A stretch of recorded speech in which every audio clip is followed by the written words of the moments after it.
এই দেখো বন্ধুরা, এই ডিমটা এই আলুগুলো দিয়ে ভাজা হয়েছে। এই যে এই ডিম ভাজাটা মামলে কি সুন্দর, দেখো এত বড়োটা। এইটা আমি ওকে খানিকটা দেবো আর আমি একটু খাবো।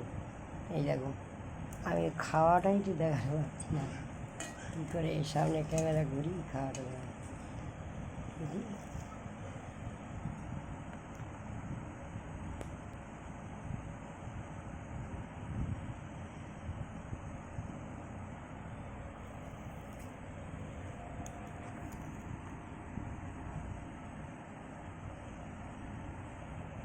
এই দেখো বন্ধু, আমার হাতটা দেখো না, আমি খাচ্ছি, দেখো